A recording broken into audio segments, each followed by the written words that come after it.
Okay, so probably when you started at Spotify, there may have been, 35, 40 million people on the platform? Oh, Maybe. not even. Not even that big? Oh, no, it wasn't. So I'm thinking 7, 8 years back. And now there's, But yeah. 248, 250 million people on the platform. Yeah, crazy. And probably about half of those people are maybe monthly subscribers and half are sort of on the sort of ad-supported sort of freemium.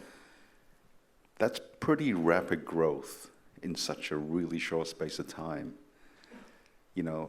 And I know this is sort of more of a general question, but you're very much in the artist and label side, and you're supporting that. But how do you see the growth, say, in the next 5 years?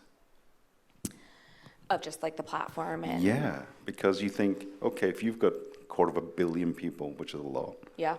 And Apple might have 150 to 200, I don't know what they're at. Yeah. And then all the other smaller players. So if you're looking at maybe close to 500 million people streaming music in the world, not including YouTube really, because it's a different kind of platform. Do you think you're peaking, or is there a long way to go? So some of you might have seen that. So obviously music is very much at the core of what Spotify is about, and obviously being anti-piracy and making sure all rights holders are compensated as they should be. But we've also moved into the podcast space, and I actually saw the podcast room, which is super cool. But you're actually doing something really interesting because, sorry to digress, you're doing podcasts to support new music releases as well, right? Yeah, so there's, we have done a campaign with an artist called MXM Tune, who she's an incredible artist, but she's an independent artist, so she doesn't necessarily have the backing, whether it's financially or if it's the ecosystem that necessarily a major label artist does. But we were seeing her blow up on TikTok, we were seeing her blowing up on the platform.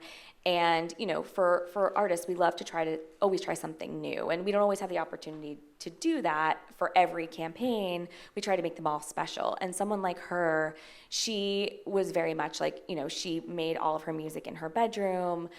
She started... It's pretty much like a lot of these guys here. Yeah. They're not using the facility in-house, really. Exactly. And she was posting it herself on SoundCloud, and then all of a sudden people started using it on TikTok, and she had this momentum around her, and we started to notice it.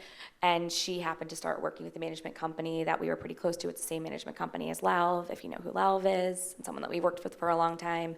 And she agreed to work with us. We built a series called 21 Days, and it was actually the 21 days of her in a studio in New York, talking about the creation of her album, meeting the producer for the first time, and her whole creative process. So we've used it around the launch of releases, and then we also license other podcasts, and people can upload podcasts the same. How has that been received? Just podcasting generally? No, this one.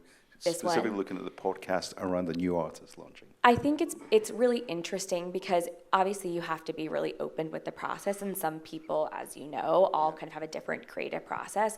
It worked for someone like her because she was really happy to be super honest and let us be a part of that process, and it also happened over 21 days, which was the series, so it worked perfectly.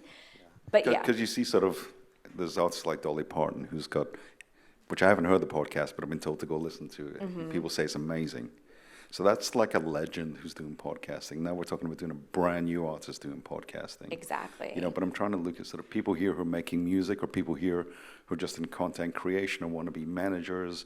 It's just trying to spark new ideas. How do you find that sense of discovery around new artists and learn about them before any journalist is writing about them, before anyone's reviewed their shows, when it's that day zero, day one? Again, like some of the guys that come up here before we came on stage talking about their music, new EPs out and things.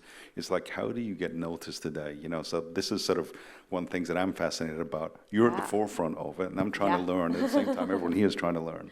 Yeah, I think the podcasting is interesting because it's another way of storytelling. Yeah. So all different types of content creation or marketing, whatever, it's about storytelling, about whether it's your creative process or about you or what you stand for. And so for her, I think it was very much about, this is kind of like how she wanted to tell her story, because she was recording videos or she was recording music, and no one really kind of got to get behind the curtain, and this was an opportunity to do that.